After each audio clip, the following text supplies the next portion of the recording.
Oh, how we mourn the loss of Tito Mboweni, a giant who walked among us, a man who gave his life to the service of his country, who fought tirelessly for the people of South Africa, and who, in his unwavering integrity, stood tall in a world that so often bowed to corruption.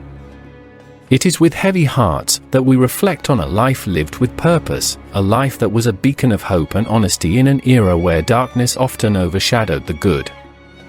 Tito Mboweni, who dedicated himself to South Africa's struggle for democracy and to the economic well-being of its people, is no longer with us, and what a void he leaves behind.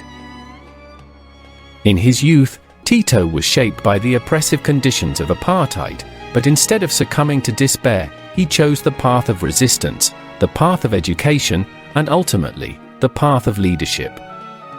His early years in the political exile of Lesotho and the United Kingdom gave him the tools that he would use to reshape South Africa after its liberation. How many men would, under such trying circumstances, rise to the challenge as he did? His dedication to justice, his unyielding sense of duty, these were not qualities learned, but qualities forged in the fires of struggle, and they defined him throughout his life. We remember him first as the Minister of Labour in those early days of democracy when South Africa was trying to find its feet after decades of division and brutality. In the corridors of power, it was Tito who championed the rights of the workers, who fought for those who had been voiceless for so long. His work on the Labour Relations Act of 1995 was a triumph, a gift to the people of this country, ensuring that workers were no longer at the mercy of their employers, but had the protection of the law on their side. It was Tito who made sure that the dawn of democracy was not just a political victory, but an economic one for ordinary people, for the everyday workers who form the backbone of this nation. But his heart was too large for that role alone, and soon he would ascend to the helm of the South African Reserve Bank, where he would become the guardian of our nation's financial health. Oh, how he toiled during his time as governor! How he battled to keep the economy afloat during the storms of global uncertainty. When inflation threatened to steal the livelihoods of the people, it was Tito who stood firm, introducing inflation-targeting policies that kept the rand stable and ensured that South Africans could still afford to live. Through the turbulence of the global financial crisis, when so many countries floundered, Tito held South Africa steady, guiding it through treacherous waters with a steady hand. His was not an easy task, but he never faltered, never once compromised his values.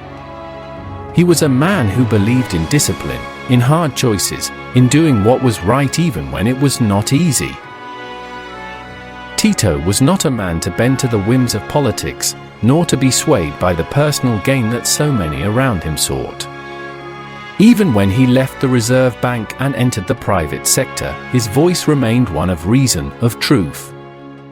And when the nation called him once again to serve, this time as Minister of Finance, he answered that call, not out of ambition, but out of a deep sense of duty to his country.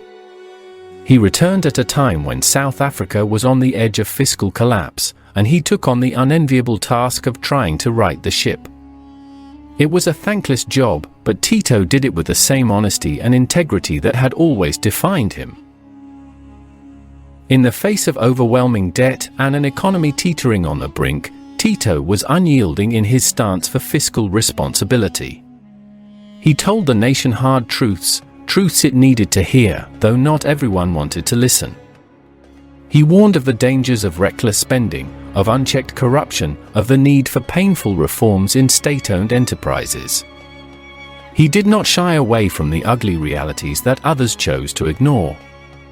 And for this, some in his own party turned against him.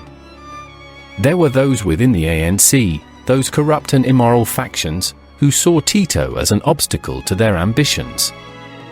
They whispered against him, they plotted in the shadows, but Tito, oh Tito, never bowed. He stood firm in his beliefs, refusing to be swayed by those who sought to undermine him.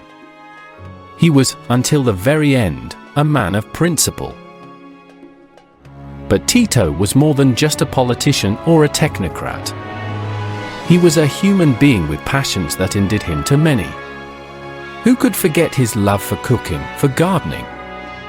The images of him proudly displaying his culinary creations on social media, his playful commentary about his homegrown vegetables, his laughter in the simple joys of life, these were the moments that showed us the man behind the titles, the man whose warmth and sense of humor could brighten even the darkest of days. It is hard to imagine now that we will never see those posts again, that his laughter has been silenced forever. But even in these small gestures, Tito connected with us, made us feel like he was one of us. For all his brilliance, he remained humble, grounded, and accessible. His heart was full of love for this country, for its people, and for the values that he held dear. He never sought fame or fortune, only the betterment of South Africa. He could have walked away so many times, but he never did. He remained until the end, despite the opposition, despite the personal attacks. He was never one to seek the limelight, but in doing so, he became a light for us all. Now, as we mourn his passing, we must ask ourselves, what do we do without him? Who will speak the truth as he did? Who will stand firm against the rising tide of corruption? Tito's absence will be felt for years to come. His wisdom, his courage, his steadfast belief in the power of good governance, these are the things we will miss the most. We will miss his humor, his intellect, his unwavering commitment to justice. And yet, even in our grief, we know that his legacy will live on.